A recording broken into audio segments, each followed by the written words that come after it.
When you hear the word Switzerland, what comes to mind? Snow-covered mountains, crystal-clear lakes, luxury watches, delicious chocolate, beautiful villages and some of the most breathtaking landscapes in Europe.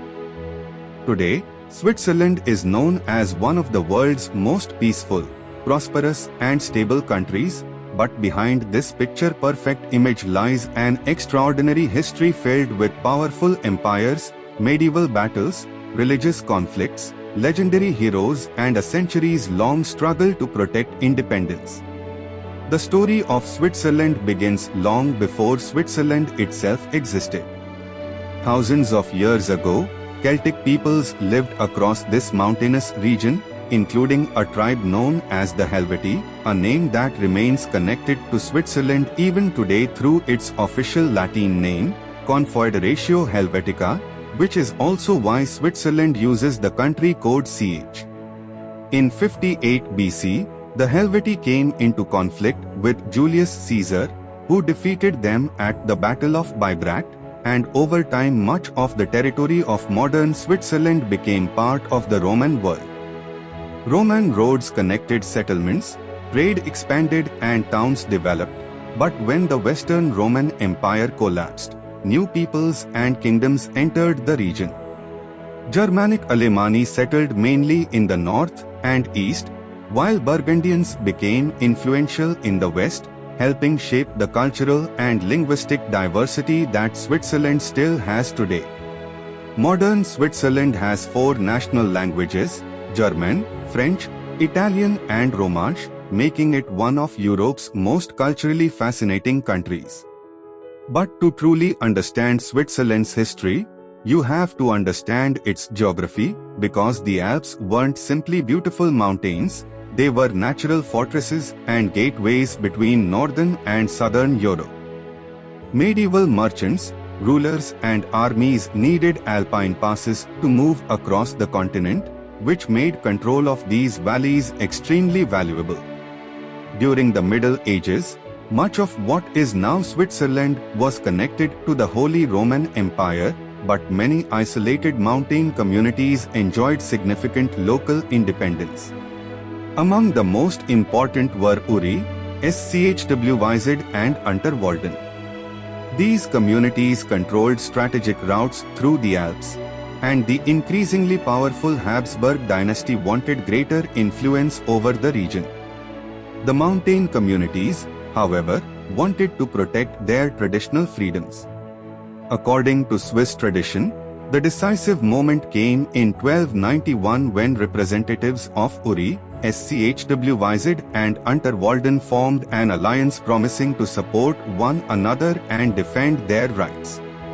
This agreement, known as the Federal Charter of 1291, did not immediately create Switzerland as a modern country, but it became one of the foundations of the Swiss Confederation, and 1291 is traditionally celebrated as Switzerland's founding year. Interestingly, the name Switzerland itself eventually developed from Schweiz, one of those original communities. But defending independence required more than agreements. In 1315, Habsburg forces moved against the Confederates, leading to the famous Battle of Morgarten.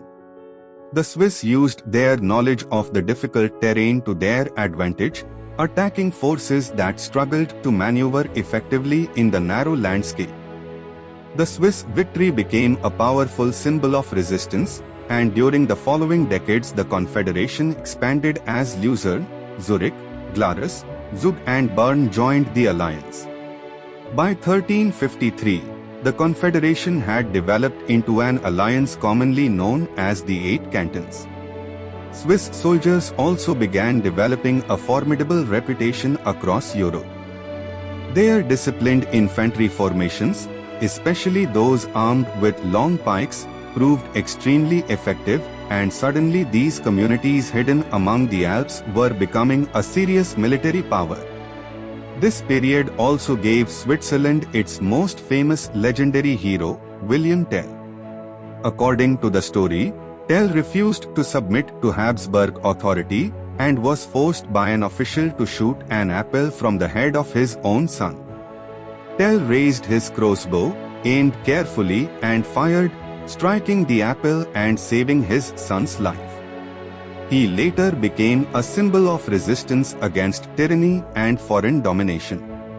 However, historians have found no reliable contemporary evidence proving William Tell actually existed, and the story appears in written sources long after the events it supposedly describes. Whether real or legendary, William Tell became an important symbol of Swiss freedom. By the 1400s, Swiss military power had grown dramatically.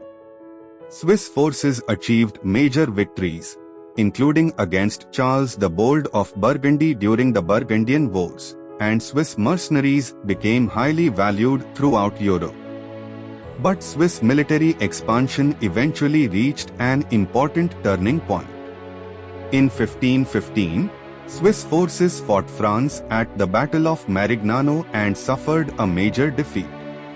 The battle is often remembered as an important moment in Switzerland's gradual movement away from territorial expansion, although Swiss soldiers continued serving as mercenaries for foreign rulers for centuries. One fascinating reminder of this tradition still exists today. The Pontifical Swiss Guard, established in 1506, continues to protect the Pope at the Vatican. Their famous colorful uniforms may appear ceremonial, but the tradition comes from the historic reputation of Swiss soldiers for discipline, courage, and loyalty. Soon, however, Switzerland faced a threat from within rather than from outside. During the 1500s, the Protestant Reformation transformed Europe, and Switzerland became one of its major centers. In Zurich, Huldrych Zwingli challenged Catholic teachings and practices, while in Geneva, John Calvin helped transform the city into one of the most influential centers of Protestant Christianity in Europe. But many Swiss cantons remained strongly Catholic, creating serious religious divisions. Catholic and Protestant cantons sometimes fought one another, and Switzerland faced the difficult challenge of keeping communities with very different beliefs together. One reason the Confederation survived was its decentralized structure. Instead of forcing every region to become identical, cantons retained considerable independence, creating a tradition of local autonomy and compromise that would later become central to the Swiss political system. Then, at the end of the 18th century, Switzerland was transformed again by the rise of Napoleon Bonaparte. In 1798, French forces invaded Switzerland and replaced much of the old political system with the centralized Helvetic Republic. Many Swiss communities resisted because they were accustomed to strong cantonal independence, and political instability followed. Napoleon eventually introduced a looser arrangement that restored significant authority to the cantons. After Napoleon's defeat, Europe's major powers gathered at the Congress of Vienna, and in 1815 Switzerland's permanent neutrality was formally recognized. This became one of the most important moments in Swiss history and laid the foundation for the country's famous neutral position in international conflicts. Yet Switzerland still had internal divisions to overcome. During the 1840s, tensions increased between conservative Catholic cantons and liberal Protestant cantons, eventually leading to the Sonderbund War of 1847. Switzerland was now fighting a civil war, but unlike many devastating European conflicts, it was relatively short. Federal forces defeated the Sonderbund, and rather than allowing the country to collapse, Swiss leaders created a stronger political system. In 1848, Switzerland adopted a new federal constitution, marking the beginning of the modern Swiss federal state. The cantons kept substantial political powers, but the country now had stronger national institutions, including a federal parliament and government, while Bern became the seat of the federal authorities. This system created a careful balance between national unity and regional independence rather than concentrating enormous power in one leader. Switzerland emphasized shared government, federalism, and local decision-making. During the 20th century, Switzerland faced its greatest international tests. When World War I devastated Europe, Switzerland remained neutral.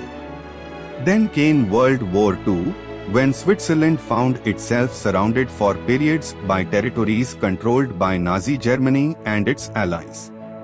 The Swiss military mobilized, defensive positions were prepared throughout the Alps, and Switzerland remained officially neutral and was never invaded. However, Switzerland's wartime history is complicated. Its economic relationships with Nazi Germany, banking activities, and policies toward refugees fleeing persecution have been heavily examined and criticized by historians, meaning Swiss neutrality should not be interpreted as complete isolation from the conflict.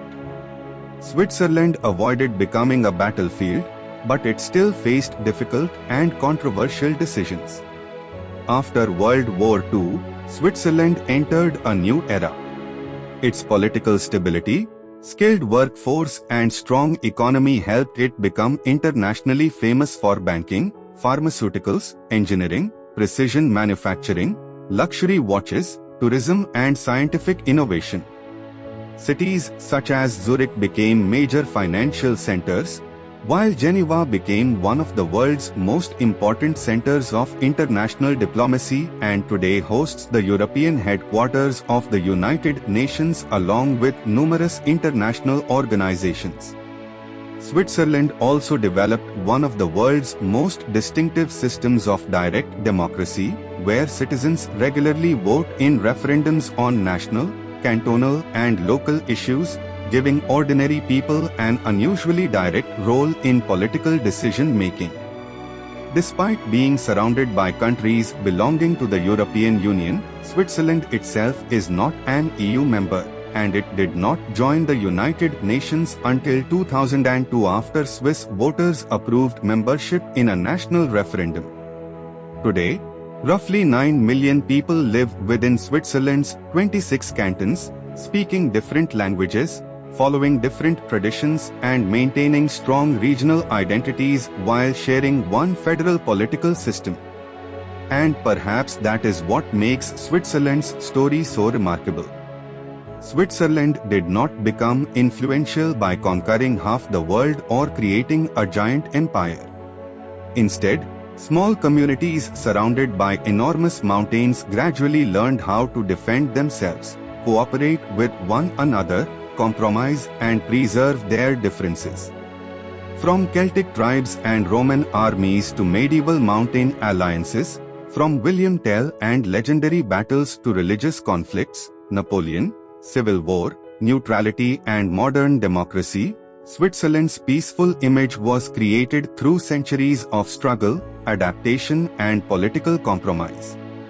So the next time you see Switzerland's perfect lakes, quiet alpine villages, spectacular trains, green valleys, and snow-covered mountains, remember that behind those peaceful landscapes is more than 7 centuries of extraordinary history. This is Switzerland, a small country in the heart of Europe, shaped by enormous mountains, protected by determination, and united not because everyone is the same, but because generations learned how to live with their differences. A small country with a very big story. Swiss.